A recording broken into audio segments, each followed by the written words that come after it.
મનસુખ વસાવા ચેતર વસાવા બનવાનો પ્રયાસ કરે છે, પરંતુ ચેતર વસાવા બનવા માટે જેલમાં જવું પડે. આ શબ્દો છે ઈસુદાન ગઢવીના. શું છે સમગ્ર મામલો, એની વિગતે ચર્ચા કરીશું. નમસ્કાર, હું છું ઉજ્જવલ અને આપ જોઈ રહ્યા છો નિર્ભય ન્યૂઝ. આમ આદમી પાર્ટી ગુજરાતના પ્રદેશ પ્રમુખ ઈસુદાન ગઢવી ભરૂચ પહોંચ્યા હતા અને ભરૂચ પહોંચતાની સાથે જ તેમના દ્વારા સીધા જ આકરા પ્રહાર કરવામાં આવ્યા ભરૂચના સાંસદ મનસુખ વસાવા ઉપર.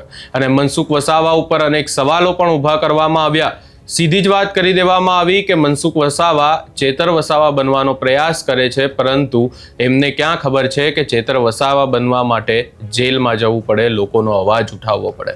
વધુમાં સમગ્ર બાબતને લઈને, મનસુખ વસાવાને લઈને ઈસુદાન ગઢવી દ્વારા શું કહેવામાં આવ્યું એ સાંભળી લઈએ. મેં મુલાકાત એકચ્યુઅલી હું લઈ ચૂક્યો છું અને ચેતરભાઈ વસાવા જે આદિવાસી સમાજનો અવાજ બન્યો એને ભાજપે ખોટી રીતે જેલમાં નાખ્યો છે અને અંબાજીથી ઉમરગામ સુધી મારો આદિવાસી સમાજનો બદલો લેશે. આદિવાસી સમાજ અંગ્રેજોની સામે ઝૂક્યો નથી. આ ભાજપની કોઈ ઓકાત નથી કે મારા આદિવાસી સમાજને ઝુકાવી દે. બીજું કે આદિવાસી સમાજ હવે જાગૃત થઈ ચૂક્યો છે અને આદિવાસી સમાજનો હીરો ટૂંક સમયમાં કદાચ બની શકે કે આજે અથવા તો થોડા દિવસમાં જ ચેતરભાઈ વસાવા બહાર આવી જશે. અને ભાજપની તાકાત નથી કે અંબાજીથી ઉમરગામ સુધી આદિવાસી સમાજને ઝુકાવી શકે. એટલે આમ આદમી પાર્ટીના જેટલા પણ નેતાઓ છે એના ઉપર દમન ગુજારવા ભાજપે આકાશ પાતાળ કર્યા છે. ગુજરાતની જનતાને વિનંતી કરું છું કે તમે કમસે કમ અમારી સાથે રહો. તમે લડી નથી શકતા, તમે બોલી નથી શકતા, તમે રસ્તા ઉપર ઉતરી નથી શકતા, તમે આંદોલન કરી નથી શકતા, કંઈ વાંધો નહીં. અમે કરીશું આંદોલન, અમે લડીશું, અમે તમારી માટે બોલીશું, અમે તમારી માટે અવાજ ઉઠાવીશું, અમે તમારી માટે લાઠી ખાઈશું, અમે તમારી માટે જેલ જશું. પણ અમે જેલ જઈએ પછી ભાજપમાં એક પણ મત ન પડવો જોઈએ. એ મારા ખેડૂતો, ગરીબો, વંચિતો, શોષિતો, મધ્યમ વર્ગ, સરકારી કર્મચારીઓ અને મહિલાઓની જવાબદારી છે. એ કહેવા પણ હું અપીલ કરું છું ગુજરાતની જનતા.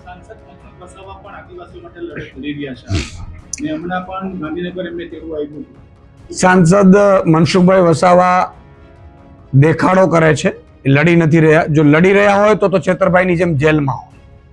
જેલમાં નથી. જ્યાં સુધી સાંસદ મનસુખ વસાવાજી જેલમાં ન જાય, 6-3 મહિના સુધી ચેતરભાઈ ગયા ત્યાં સુધી એ લડ્યા છે એવું ન કહી શકાય. એટલા માટે કે જે કેસમાં ચેતરભાઈ વસાવાને સ્પીડમાં સજા થઈ, એ પહેલા પણ જામીન ઉપર હતા, કેસ ચાલી ગયો. એ કેસ શું હતો કે એક આદિવાસી ખેડૂતને ખેતરમાં રાત્રે 2 વાગે વનકર્મીઓ જેલમાં ખેતરમાં ગયા હતા અને એ મામલે ચેતરભાઈ અવાજ ઉઠાવ્યો હતો. એ વિસ્તાર તો મનસુખભાઈ નો હતો. તો પહેલા તો મનસુખભાઈ અવાજ ઉઠાવવાની જરૂર હતી, ચેતરભાઈ તો પછી ઉઠાવવાની જરૂર હતી. તો મનસુખભાઈ એ સમયે કેમ ઉઠાવ્યું નહીં? એટલે અત્યારે આદિવાસીઓ ભાજપથી વિમુખ થયા છે. એટલે મુખ્યમંત્રી અને પ્રધાનમંત્રીએ મનસુખભાઈને એવું કીધું છે કે દેખાડો કરો તમે આદિવાસી સમાજના મસીહા છો એવું, નહીં તો ચેતરભાઈ વસાવા ઉમરગામથી અંબાજી સુધી બધી સીટો જીતી જશે. એટલા માટે તેના નાટક છે. પણ સાચા જો હોય તો 3 મહિના જેલમાં જાય તો ખબર પડે મનસુખભાઈ.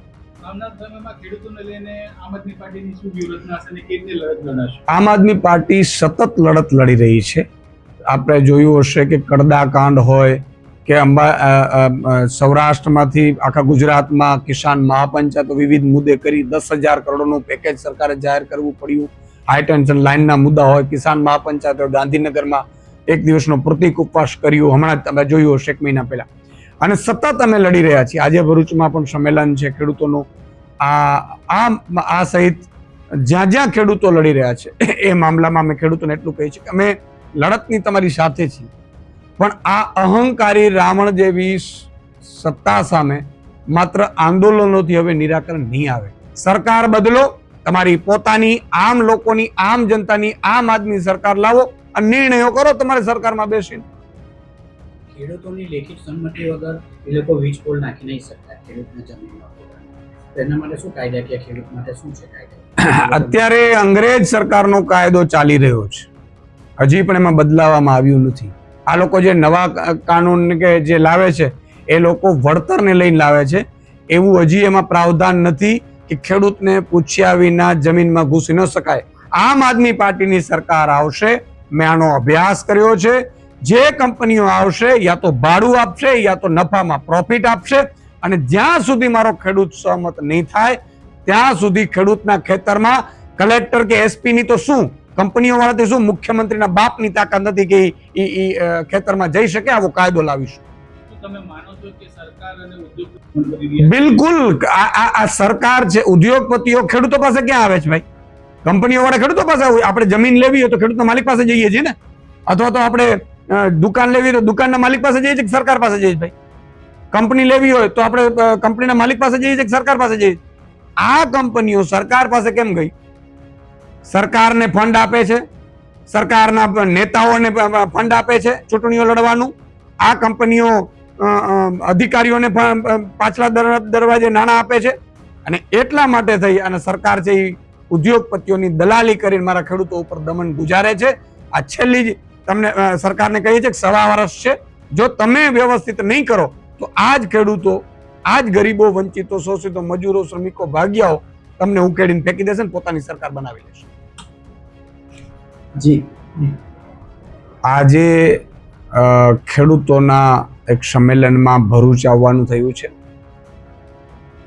તમે વિચાર કરો, સરકાર અત્યારે બેફામપણે કંપનીઓ સાથે મળીને ખેડૂતની મા સમાન એક માત્ર જમીન રહી છે એનું આવકનું સાધન, એના ઉપર ખેડૂતની સહમતિ વગર, ખેડૂતોને યોગ્ય વળતર આપ્યા વગર, ખેડૂતો સાથે વાતચીતો કરવા વગર જે હાઈ ટેન્શનનો લાઈનો નાખે છે, જેના વિરોધમાં આજે સંમેલન યોજાયું હતું.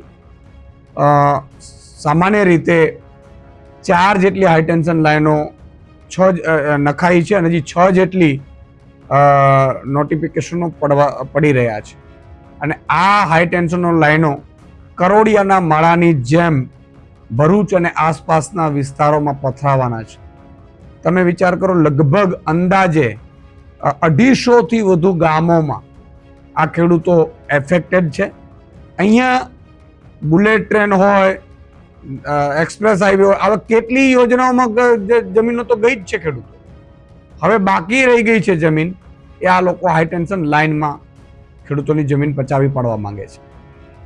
ખેડૂતો અને કંપનીઓ એ બે મળીને નક્કી કરવું જોઈએ, અને જો ખેડૂતોને પોસાય એ ભાવે કંપનીઓ ઘૂસવી જોઈએ. એના બદલે કંપની જાય છે સરકાર પાસે, સરકાર કંપનીની દલાલ બનીને અધિકારીઓને હુકમો કરે છે, પોલીસ અધિકારીઓને હુકમો કરે છે કે જાઓ, ખેડૂતો ન માને તો ખેડૂતોને ધોકાવાળી કરો.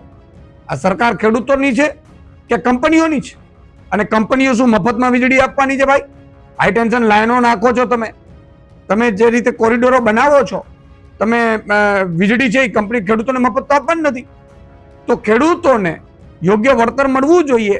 અને ખેડૂતોની એ પણ માંગ છે, મેં ઘણા ખેડૂતો સાથે વાત કરી, એમનો મત છે કે કંપનીના માણસો કે પોલીસ હોય કે સરકારના માણસો, જ્યાં સુધી અમે સહમત ન થઈએ વળતર મામલે ત્યાં સુધી એના ખેતરમાં પગ ન મૂકવો જોઈએ.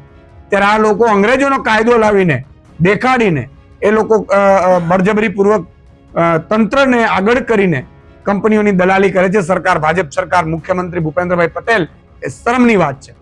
આજે અમે ડિમાન્ડ કરી છે કે જે ખેડૂતોને વળતર મળવું જોઈએ એ બજાર કિંમતના 4 ગણા, અથવા તો 25 વર્ષ પછી, લાઈનો 25 વર્ષ સુધી રહેવાની છે, 25 વર્ષે તો જમીનની કિંમત કેટલી થવાની છે ભાઈ?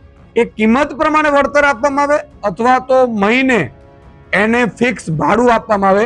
જેમ કંપની અત્યારે 8-8.5 રૂપિયે યુનિટ વીજળી વેચે છે સરકારને, કે આપણે એ 25 વર્ષ પછી તો 50 કે 100 રૂપિયા યુનિટ વેચતી હશે, ત્યારે કંપનીનો નફો તો કરોડોમાં હશે. ત્યારે ખેડૂતોની જમીન કાયમી માટે કબજો થઈ જશે. એટલે અમારી એ માંગ છે કે આગામી 25 વર્ષ પછી જે કિંમત હોય એ કિંમત પ્રમાણે ખેડૂતોને વળતર ચૂકવવામાં આવે, અથવા તો એને મંથલી ભાડું આપવામાં આવે, અથવા તો એને પ્રોફિટમાં નફો આપવામાં આવે. આ અમારી મેન માંગો છે. ઘણા સમયથી ખેડૂતો આંદોલન કરી રહ્યા છે, પણ સરકાર સાંભળતી નથી. તો આનું પરિણામ શું આવશે? બિલકુલ. તાલુકા જિલ્લા પંચાયતની ચૂંટણીમાં ખેડૂતોના આટલા આંદોલન પછી પણ ભાજપ જીતી. ભાજપે જિલ્લા પંચાયતો બનાવી, તાલુકા પંચાયતો બનાવી, એટલે ભાજપને અહંકાર આવી ગયો કે આ ખેડૂતો નથી, આને તો જ્ઞાતિ, જાતિ, ધર્મના આગેવાનોના કારણે અમે તોડીને મત લાવી શકીશું. એટલે એને એ અહંકાર આવી ગયો છે. પણ હવે ખેડૂતો એક થઈ ગયા છે. જેના ખેતરમાં વીજ લાઈન આવે છે એ ખેડૂત પણ એક થઈ ગયો છે. એક ગામમાં આખું ગામ એક થવા માંડ્યું છે ને ગામમાં પોસ્ટરો લાગવા માંડ્યા છે. ન માત્ર ભરૂચ, આ લગભગ 23 જિલ્લાઓમાં હાઈ ટેન્શન લાઈન નીકળવાની છે. એ કચ્છથી માંડી જામનગર, દ્વારકા, મોરબી, સુરેન્દ્રનગર, રાજકોટ, જામદાવાદ, આ બધા વિસ્તારમાં આ લાઈનો ફેલાવાની છે. અને આ વખતે તમામ ગુજરાતના 54 લાખ ખેડૂતો એના પરિવારો એક થવાના છે. જેમ જેનજી એક થયું છે એવી રીતે. અને હવે એ લોકો નક્કી કરશે કે આગામી સમયમાં અમારો જ્ઞાતિનો આવશે, જાતિનો આવશે, ધર્મનો, ભાજપનો આગેવાન આવશે, અમે મત નથી આપવાના. એટલે પછી ભાજપ છે એ ખેડૂતોની વાત માનશે. તમે અહીંયા આજે આવ્યા છો તો શું જે રીતના આમ આદમી પાર્ટીના નેતાઓ પર દમનગીરી કરવામાં આવે છે, જે પાર્ટીના સભ્યો સાથી મિત્રો તરફથી ભરૂચ જિલ્લામાં હાર્દિક સ્વાગત કરીએ છીએ. આમ આદમી પાર્ટીના આગેવાનો, વડીલો ખેડૂત સ્વાભિમાન સભામાં એમના જયપાલભાઈને વિનંતી કરું છું કે ઈશુદાન ગઢવી પ્રમુખ સાહેબનું. તમે અહીંયા ઈસુદાન ગઢવીને સાંભળ્યા અને સીધા જ પ્રહાર મનસુખ વસાવા ઉપર કરવામાં આવ્યા છે. મનસુખ વસાવા પણ આપણે જોયું છે કે અનેકવાર આમ આદમી પાર્ટી ઉપર આકરા પ્રહારો કરતા હોય છે. ત્યારે હવે આજે આખું રાજકારણ ગરમાયું છે. એને લઈ તમારો શું અભિપ્રાય છે એ અમને કમેન્ટ કરી જરૂર જણાવશો ને અમારી ચેનલ નિર્ભય ન્યૂઝને લાઇક, શેર, સબસ્ક્રાઇબ કરવાનું ભૂલશો નહીં.